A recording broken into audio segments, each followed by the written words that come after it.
জাহান্নামে কারা যাবে, জান্নাতে কারা কারা যাবে তাও আল্লাহ বলেছেন। ইন্নাল আবরারা লাফি নাঈম ওয়া ইন্নাল ফুজ্জারা লাফি জাহিম। নেক আমলওয়ালারা জান্নাতে যাবে, যারা গুনাহগার তারা জাহান্নামে যাবে। জান্নাতটা কেমন আরামের ঘর, আমার আল্লাহ তাও সুন্দর করে বলেছেন।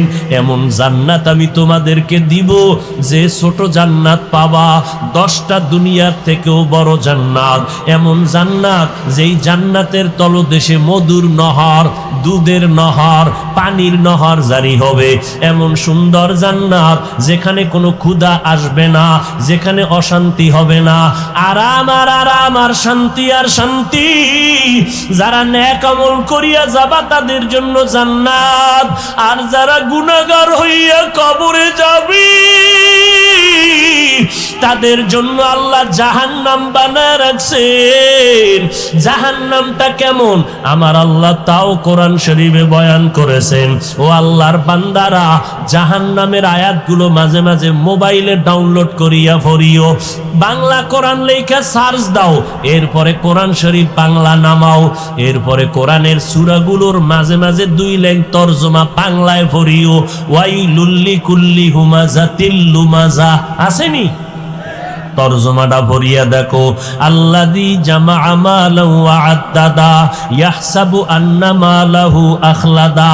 আবার একদিন বিছানায় শোয়ার সময় সারা দিন ব্যস্ত, ঘুমের আগে আবার 2 মিনিট আরেকটা সূরার তরজমাটা বাংলায় পড়িও। আল কারিআতু মাল কারিআ ওয়া মা আদরাকা মাল কারিআ ইয়াউমা ইয়াকুনুন নাসু কাল ফারাশিল মাবসুস। আবার একদিন সময় পাই আরেকটা সূরার তরজমা পড়ো। ইযা জুলজিলাতিল আরদু জিলজালাহা ওয়া আখরাজাতিল আরদু আসকালাহা।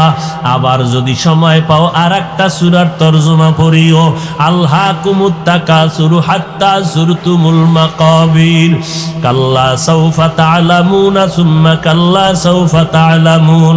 এইভাবে বান্দা কোরআনের সূরাগুলো যা শুনাইলাম জাহান্নামের বয়ান, ওরে বান্দা কবরে যদি গুনাহগার হইয়া যায়, ওই সময় আমি আলেম না বক্তা ফেরেশতারা চিনবে না।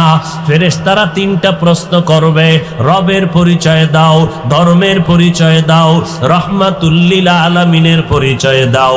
এই জবাব যদি দিতে না পারি, আমার আল্লাহ গায়বী আওয়াজ দিয়া বলবে, ও ফেরেশতা এই নাফরমানের আর জিজ্ঞাসাবাদ করিও না। আমি আল্লাহ কম সুযোগ দুনিয়াতে দেই নাই। আমার দেওয়া পানি, আমার দেওয়া বাতাস, আমার দেওয়া সূর্যের আলো, আমার দেয়া চাঁদের আলো, আমার দেয়া জমিনের ফসল, আমার দেয়া গাছের ফল খাইয়া, নদীর মাছ খাইয়া এত বড় নিমুখ হারাম একবারও আলহামদুলিল্লাহ বলে নাই।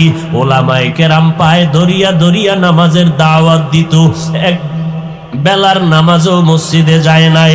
বরং এই নাফরমান এত খারাপ, নিজেও নামাজ পড়ে নাই, যারা নামাজ পড়তো তাদেরও পছন্দ করে নাই। নিজেও দাড়িটা লম্বা করে নাই, যারা দাড়ি রাখতো তাদেরও পছন্দ করে নাই। নিজেও পর্দা করে নাই, যারা পর্দা করতো তাদেরকেও পছন্দ করে নাই। নিজেও হালাল খায় নাই, অন্যেরা হালাল খাইলে তাও পছন্দ করে নাই। নিজেও বান্দা নবীর সুন্নাত মানে নাই, যারা মানতো তাদের পছন্দ করে নাই। নিজেরা আল্লাহর জিকির করে নাই, যারা জিকির করত তাদেরও পছন্দ করে নাই। এখন আর দেরি না করিয়া কবরের ভেতরে জাহান্নামের বিছানা বিছাইয়া দাও, জাহান্নামের সাথে রাস্তা খুলে দাও। আমার আল্লাহ গায়বী আওয়াজ দিয়া কবরের ফেরেশতাকে বলবে, 1টা না 2টা না 99টা সাপ কবরে পড়ে যাবে। এরপরে আমার আল্লাহ বলবে, ওরে কবরের মাটি,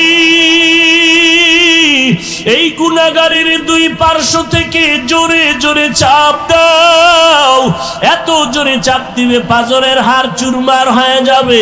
এরে যুবক, মদিনার নবী বলেন, জাহান্নামের বয়ান যখন শুনবা, চোখের 2টা পানি সারিয়া মাওলার কাছে ক্ষমা চাইবা। আল্লাহকে বলবা, আল্লাহ তুমি চোখ মেহেরবানি করে জাহান্নাম থেকে মুক্তি দাও। ও ভাইরা, আমরা তো কোনো মানুষের কাতারেই নাই। যারা আসল মানুষ সাহাবায়ে কেরাম জান্নাতের টিকিট পাইছেন কয়জনে? 10 জন, এর মধ্যে এক আমার আবু বকর, দ্বিতীয়